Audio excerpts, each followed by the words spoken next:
Welcome back to the Messy Reformation. My name's Jason Rice, and I'm the Associate Pastor at Bethel CRC and Chaplain at Central Wisconsin Christian in Waupun, Wisconsin. My co-host is Willie Cronky.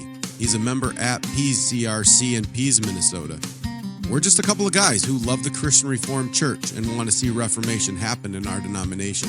But we realize that whenever Reformation happens in the history of the church, things get messy.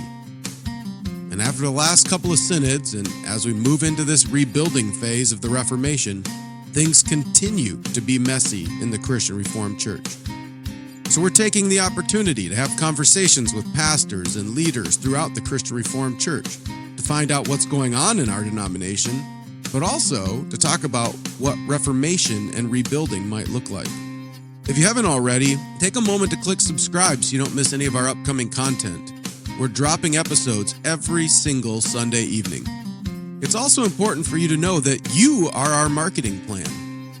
We rely on you to spread the word about what we're doing at the Messy Reformation. We rely on you to share our content, and we also rely on you to give us 5-star reviews and provide good feedback for this podcast.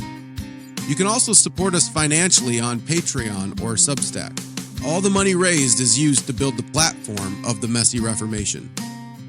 With all that said, we're going to get to this week's episode, which is part 1 of our conversation with Jim Hollendoner.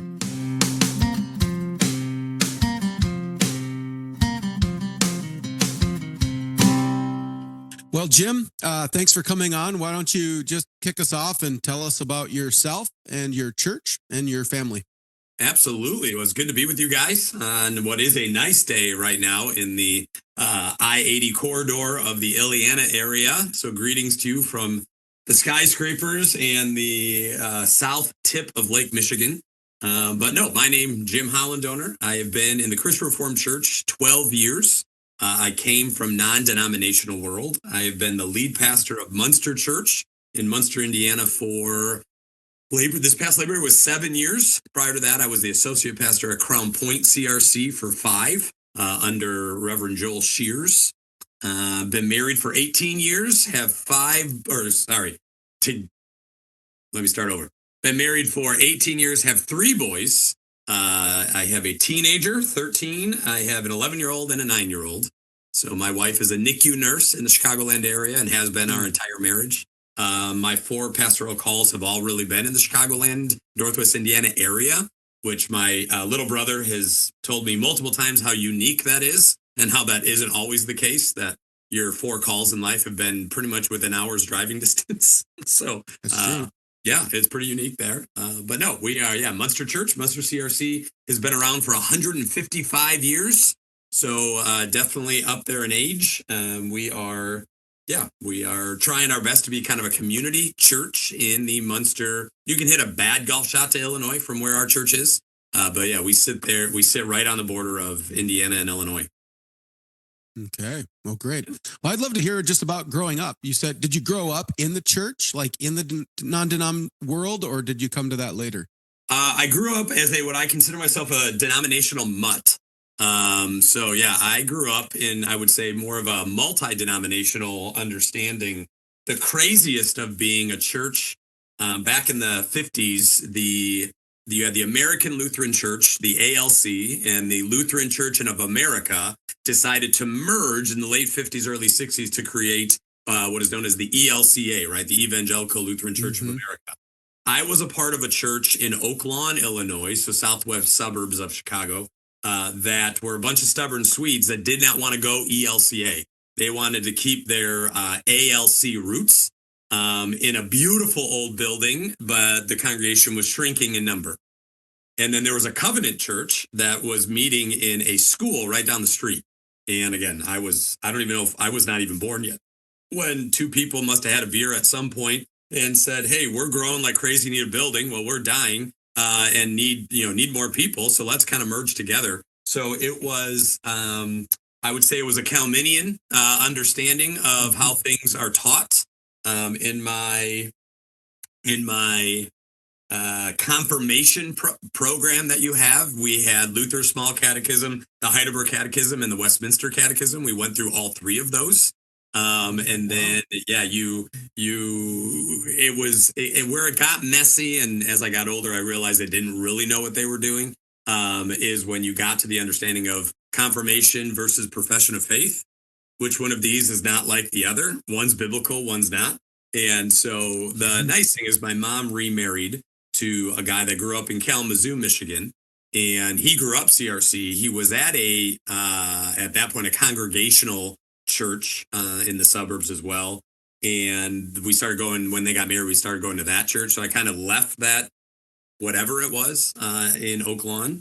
And actually, met my wife in the youth group there. That church, unfortunately, was a UCC church, which, I pretty much consider now Unitarians considering Christ. And so we got to a place, I got to a place where I had a great youth group in a dying church, which was it was a fascinating thing. Fascinating thing. And so out of there, I actually went out to Pella, Iowa. I got a baseball scholarship to play at Central College in Pella, Iowa. So kind of an RCA. It still is an RCA school, I believe. So I went out to Pella, Iowa, and that was kind of my first indoctrination into the Dutch and the Reformed and the Tulip Times and all of that outside of my stepdad's family.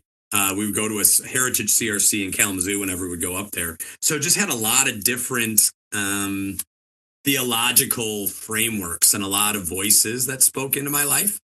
The biggest dent, though, where my sanctification really took hold was Camp Manitoqua, which is a camp in Frankfort, Illinois. It's an RCA camp.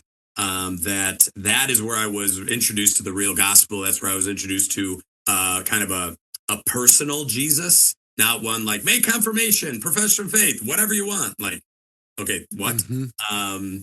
I still remember I went to a campfire. I prayed by a tree with my counselor, this prayer of salvation, which now the Safe Church in me goes, all of that sounds really off key to go behind a tree and pray with a counselor in the dark. In 2025, I don't think we would do that. But it was good. I prayed a prayer and that was it.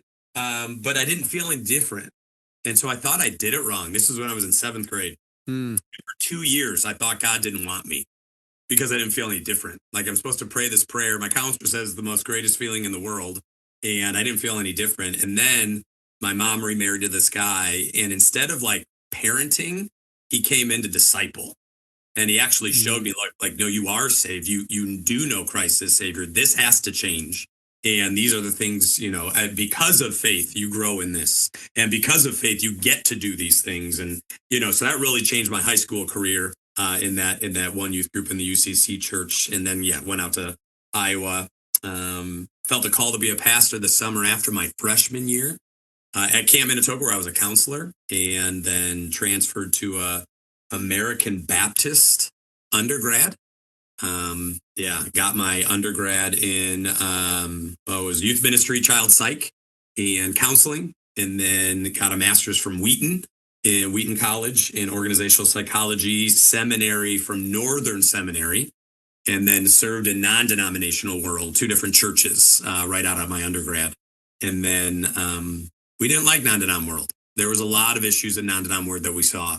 And so my wife and I fleeced the Lord in denominational fleecing and said, these are the denominations we would consider if the Lord called. These are the ones we wouldn't touch with a 10 or a 20-foot pole. And the Lord brought us to Crown Point Christian Reformed Church. And, obviously went through the EPMC, got Calvinized, and went through that process. And the rest, they say, is history. Wow. That's great. Indeed. I know. I get it. For sure. I've got so many questions in that process.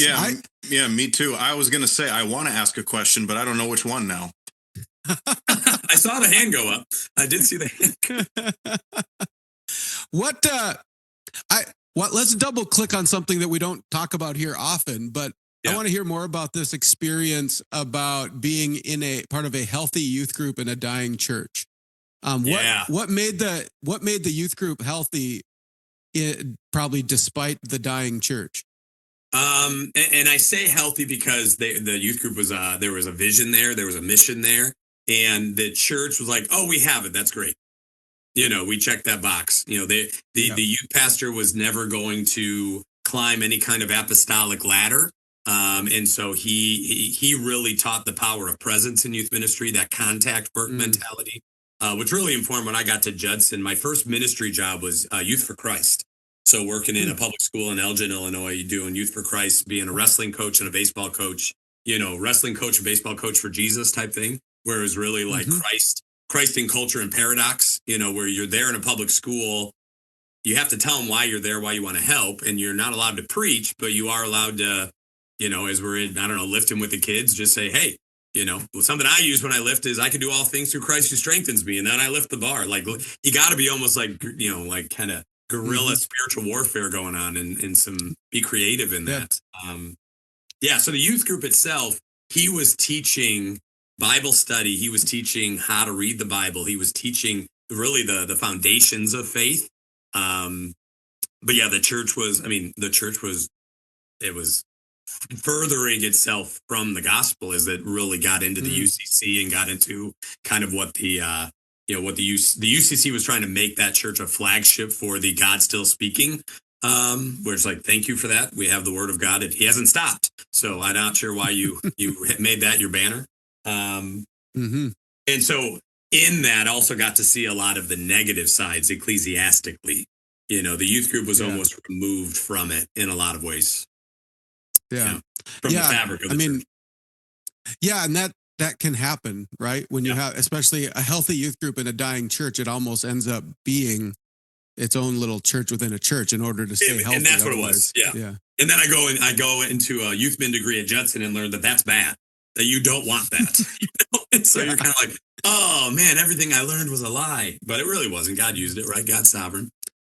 For sure. I mean, that's bad, but I mean, is it better that the youth ministry just die with the rest of the church too, right? I mean, that's the now you play that out. My little brother ended up going there 6-7 years later. You go there now, and what is the fruit is? I think it's even past the cursed fig tree. So it's not. There was almost like one season, maybe a season and a half of fruit, and then as the leaders go, so goes everything else. Yeah, for sure. I mean, we've seen, Willie and I have seen the power of a healthy youth ministry kind of functioning like a good leaven in a church, whereas the kids grow up and they kind of become leaders in the church and the parents see what's going on. It kind of leavens in a good way as well. But not always, right? Nope. Not always. Yeah. So what made you, from all of that kind of craziness, what made you go into a Baptist seminary? The youth ministry degree. I really felt called to youth ministry. I really felt called to, I've always felt called to Chicagoland area. I remember my sophomore year, it was fall of my sophomore year, and I had felt the pastoral call summer after my freshman year, was, felt I had the start of an internal call, was able to get a couple, my external mentors to confirm that call and say, continue to grow in it, lean toward that. You're not off, right? I think if people go and say, I think I should be a pastor, and people have to do a spit take because they're like, nah, we don't see it, no, that's usually, the Lord externally not calling you.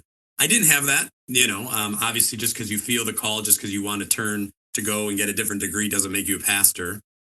And I remember praying in the office of the house I lived in my sophomore year with 6 other guys. I said, Lord, please send me a burning bush. Do I stay at Central? Do I find another school? I know of Judson University. They have a youth ministry degree. It seems like there's peace there that, if I go there, I feel at peace about it. And I felt like I heard audible laughing, like God going, is your college choice the same importance as my people coming out of Egypt? And it's like, no, it's not. It is really not. And I just, and where I think, I always talk about writing this book one day. Somehow I pastored, like Michael Scott, somehow I managed, where it's just me in a clerical collar going like this. That's my life too. What? I said, that's my life too. Yeah, totally. That I just heard him say, Jim, wherever you go, be faithful. I'm here. Wherever you go, be faithful. And there's only been about 4 times in my life where I've made some kind of decision where it really felt like a kid following his parent in the snow, where you're just stepping into dad's footprints. You don't have to kind of do your own. And that leaving Central, which again, I'm sorry, that school has no That school has no, there should be no ministry leaders coming out of that school. That school should not be a what's the word I'm looking for? They shouldn't be putting out ministry leaders, right? There's a lot going on at that school, and in that realm. But it was one of those times going to Judson, getting really getting a picture of what healthy mentorship, ministry mentorship, being around like-minded people, allowing me to grow in leadership and different things. It was just like, this makes total sense. Because I didn't have the Reformed background. Like I wasn't standing on a Reformed foundation. It was kind of more transactional of what can I get from this institution. If I'm going to pay $21,000, what am I going to get for it? And a youth ministry degree, a counseling degree, because I love that aspect of the ministry as well. It was possible. It was possible. My stepdad went to Calvin. All his family went to Calvin. Because they were all grew up in Kalamazoo, and so like going out to Pella, I thought I was going to get like disowned, but it wasn't like that. It wasn't until the call to Crown Point where the relationship with the CRC really fostered into something kind of really something you could grasp. Yeah. Let's dive in. Tell us a little bit more about what led to your feeling called to be a pastor. Like what kind of led up to that? I thought I was going to be a junior high history teacher because I love mythology and teaching, a lot of that stuff. I love teaching. I love connecting with people. And really the call that I heard at Camp Manitoka was, Jim, I want you to teach, but I want you to teach my son's history. I want you to teach the gospel. I want you to teach the history of the church. I want us to learn from the church's mistakes. That the church for a long time seen as this perfect thing, perfect entity has never been. It's been sinners saved by grace, leading other sinners saved by grace. To quote Christopher Walken, from the Saturday Night Live skit, I put my pants on one leg at a time, except, I'm called a pastor. You're called a pastor, right? He was called to make gold records. But, that's just, I've seen these pastors, they get put on these high pedestals and the giant fall that happens when they fall, and just how that is devastating. And so that was all part of that. What does it look like to have the power of the idea of the power of presence in ministry, contact, work? Why do we have such a delineation between parachurch organizations and church organizations? Why do churches see the Holy Spirit at work in some part of the town and go, we got to create our own version of that? The Dutch called it colonizing. I call it just, I call it stealing in some ways. Where one thing at Crown Point and at Munster, we have an understanding, and this came from my Baptist education and Anabaptist education, where if the Holy Spirit's at work over there, go get involved. Don't try to create your own, right? Like Dave Fitch, Scott McKnight. Dave Fitch was my advisor in seminary, him and I don't agree on everything theologically, but his is like, go get involved with the Spirit. The kingdom's already inbreaking. Don't try to wait for it to just inbreak by you. Well, who are you? There's a lot there. Yeah. You're tempting me to go down another rabbit hole here, and I'm not going to. Well, maybe, I guess, because, you just hit one of my big pet peeves, right? Where I'm listening to people talking about like starting like the Christian dog walking club. And it's like, why would we start a Christian dog walking club? Just go like join a different dog walking club and hang out with the non-believers and like be present, share the gospel. Absolutely. With them. Why would we? Jesus I don't know didn't if see you Zacchaeus and say, we're going to start a Jesus-centered tree climbing. Like, no, we're just going to, come over to my house. Like, or I'm going to go over to your house and we're going to have dinner. Yeah. No. Yeah. I think it was Grace Sutanto on the Grace in Common podcast had mentioned once that the church needs to learn how to be visitors and not hosts. Oh. And I think that was a really good line that we're used to hosting. We're like, come on in. We'll be nice if you come to our church and stuff instead of like stepping into other people's spaces. We prefer if you smell, sound, and act like us too. Like that would be real great. We'll fix you. Yeah, we'll fix. Yeah. Which is an assumptive of you have issues. I don't. Which again is a power dynamic that. Crown Point, I still preach their evening service the third Sunday night of the month, and I just started last month because we only go September through May. But I started a sermon series called Dinner with Jesus, where we're looking at all the dinner passages and what we can really learn about that, about radical hospitality and, what does that look like? Oh, it's so, It's huge. I mean, I went down a long rabbit hole last summer after I read maybe it was a couple summers ago when I read Carl Trueman's book, The Rise and Triumph of the Modern Self. Okay. And when he ended his book, he said, you know, most people think we're maybe entering into a season like right before the Reformation. But he said, actually, I think we should be thinking that we're entering into a season of the church much more like the 2nd century. And we should think about it that way. And so I started reading a ton of books on the 2nd century church and how the gospel spread during those moments. And one of the biggest things that came out of it was one of the biggest ways the gospel spread was through hospitality. 1,000%. By people, just having people into their homes and having meals with them. And as you have a meal with them, guess what? You talk about life and you have an opportunity to talk about how Jesus helped you through a hard time or how Jesus helped cover your sin and shame.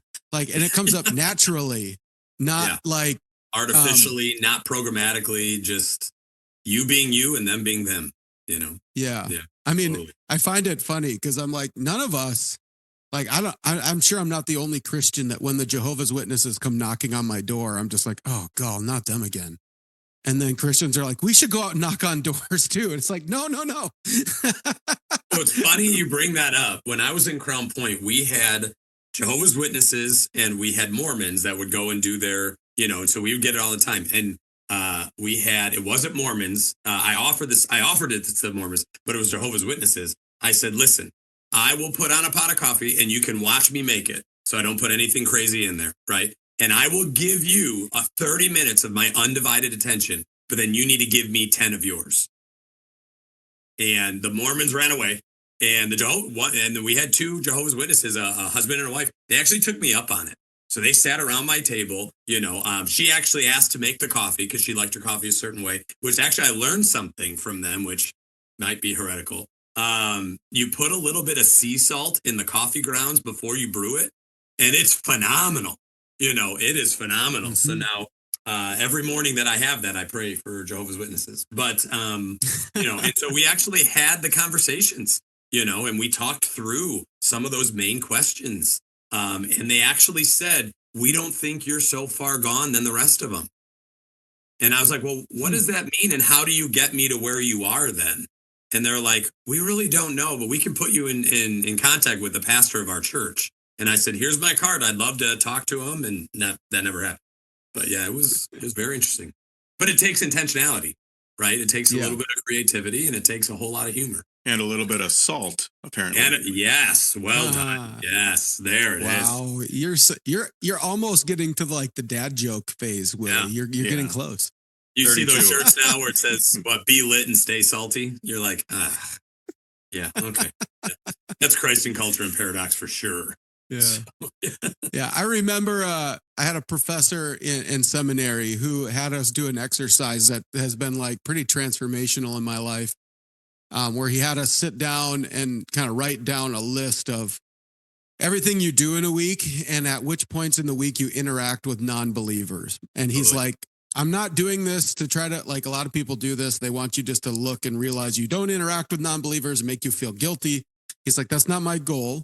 I just want you to recognize the points where you do interact with non-believers and then be intentional in those spaces. Love it. And he's like, you would be really surprised on the impact you can have. So he was like, I go to this gas station because the guy I don't pay at the pump. I go in and I pay at the cash register because it's the same guy every week and he's not a believer and I'm building a relationship with him. And he said, eventually he became a believer. And I said, hey, I love you, but I'm going to have to start getting gas at a different gas station. And so like, even those little things are really, really intentional, and it doesn't even take much change in your life. It just takes being intentional in the spaces that you're at. 1,000%. And so we've talked about that. We, we're big in the hockey world. And so we've kind of adopted the hockey community as kind of our mission field. And we're pretty intentional about how we spend our time there. You mean you didn't make your own hockey league, right? You don't have your own hockey league. Make it a Christian hockey league. Yeah. No, we go away on the hockey weekends where most of the 10 and under parents are like, this is a reason for us to get drunk on our 10-year-old's hockey weekend. And you're like, oh, I don't know what that says about watching this is a 10-year-olds thing. play hockey if all you want to do is get drunk. But yeah, that's yeah. Oh man. Yeah. Yeah. I wanna go back because one of the big questions right now, it's not just in the Christian Reformed Church, but really in every denomination right now, is this pastor shortage. Yeah. Right. And so it's kind of why I was looking into your call to ministry, and just maybe I'll just get your thoughts. What do you think's behind this shortage that we're seeing? You know, the Christian Reformed Church, we're told right now we're at a vacancy rate of about 15 to 20%, probably increasing in the next few years because we have quite a few people going to retire in the next 5 years. And so what, for one, I guess, before we talk about how to solve the problem, maybe, why do you think we're in this situation in the first place? That's a great question. I think, one of the things I geek out on is generational theory, right? So you look at your boomers, your Xers, your millennials. I was at in 2019, I was at the Global Leadership Summit out of Willow Creek, which is a big leadership thing in the Chicagoland area, but now internationally. And there was a guy doing generational theory, and he said, the millennials are the only generation where you actually split them in half, right? Every generation is about anywhere between 20 to 24 years, right? That's kind of the number that is given. He says you need to cut that in half because your first 10 years of millennials act more like boomers. They know how to go get it. If they don't have it, they know how to fight for it. They know how to earn it. They have legs that can stand. I always remember him saying they have legs that can stand. It's those second ones where the internet became their language. Instantaneous was their expectation. And the idea of interaction personally goes way down is the second half of those, right? And I liken that to where we've seen, in my opinion, my viewpoint, of where we've gone with seminary education. I think at some point we can put a like a dividing line, a fault line, if you will, to lessening the expectation of pastors. And the thing is, especially we see in the progressive movement, right? When you get to the progressive movement, I'm going to use the term ecumenical, and there's some good ecumenical seminaries, but I think, when you don't stand on, when you stand for nothing, you'll fall for anything, right? I believe that's from Hamilton. And with that understanding, when you have organizations, when you have seminaries that lose their identity and lose kind of the brand that they want to teach to kind of open themselves up for everything, it goes super wide, but not very deep. And to me, seminary is a place, and I have two staff members right now that are going through seminary. I tell them all the time, if you're not allowing the pools to deepen, then your pastorate will stay in the kiddie end, in the shallow, in the kiddie pool. And at some point, as well as I do, if you're just in the kiddie pool, once all the rabbits come out of your head, you're done with that call, right? You can't wow them anymore. You can't fake it till you make it, because good churches will. If you fake it till you make it, good churches will figure you out, right? If you don't know how to work, if you're not in the office, if some of those aspects to the demand of pastor, I think probably 2010, 2015, right around there, we saw seminaries start to go like this in their, what should be a 110 to 130 credit hour degree went to, we're going to make it quick and easy. It's 75. You don't have to do as many languages. Calvin just dropped their language requirements for the MDiv, right? If you're not, I remember I had a mentor say, when you go into Hebrew, that is their litmus test of who can make it. That's what Calvin used to be. Like your languages, if you couldn't hack it, you were not going to pastor. But we've come to an age of kind of sensitivity defunctment, my word, where it's got to make you got to be able to win. Right? Like you got to be able to walk out with a seminary participation trophy. Well, I'm sorry. Our churches won't, they'll chew you up and they will spit you out because people are messy. The demands of a pastorate is you need that training, right? Like you need that training. You don't want to, I never want to go to a surgeon that only took online classes. So why in the world are we allowing the doctors of the church, right, the shepherds of the church, to lessen their training, right? I mean, Yeah. when a church leadership can only go to 5 feet deep, where are you going to go? You're not going to go anywhere, right? And so I think there's a lot in that to the shortage of our church's demands haven't changed as far as the amount of demands. It's just how they demand it, right? It's just what their tensions are. Munster Church is 155 years old. We are now hoping and praying through an expansion. This church used to be 1,500 people in the 70s and 80s, and they didn't need an expansion. We worship almost 350, 400. Yet we're looking at an expansion. Why? Like there's questions there. You got to go you got to do some depth there. Part of it is, well, you don't want to put the new wine in the old wine skins, right? But that becomes real expensive when you're talking brick and mortar. And you're talking about land and all of that. So I think our seminary educations and the internships that the pastors are getting are not meeting the needs of what the churches have. So then they just don't. So then I think it's going to be a natural deterioration of our numbers, an atrophy of our numbers, right? A muscle that's not used atrophies.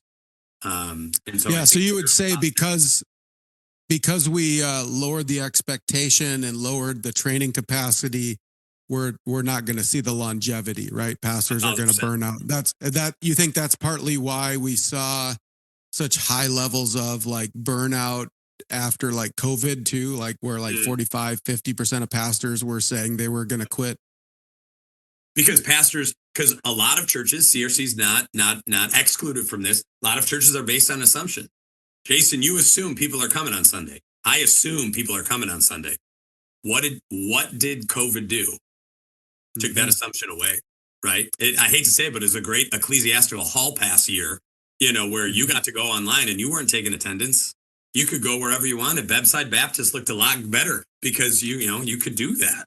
And unless you were able to get strategic, unless you were able to build vision, I think COVID really, and we saw it in Class Ileana. We've lost 3 churches since COVID. We'll lose 3 more in the next 5 years. And not because COVID did it. COVID shined a light on the inept understanding of vision, because we're in a high concentrated enclave, if you will, of Ileana, right? So you had the Dutch that came over to Chicago, and then the white flights that came south. We're on the 3rd one now, right? There is that level of assumption. There is that level of heritage and lineage. And, my grandparents went here, so I'm going to go here. Millennials and then Gen Zs and Gen Alphas, all of those, lineage doesn't matter anymore, right? And so that assumption that they're going, no, but you can go be a part of a mega church online. And you can stay in your boxers. The commitment to church, far less. That's all we have for this week. If you want to help us out and support the Messy Reformation, another thing you can do is sign up for our newsletter through Substack. That way you'll get episodes and summaries sent directly into your email inbox. It also gives us the ability to communicate with our audience, which is one of the biggest struggles of a podcast. So head over to the Messy Reformation on Substack and sign up for our newsletter. But until then, don't forget this is Christ's church, and he bought it with his blood. And we've been warned that wolves will come in trying to destroy the flock.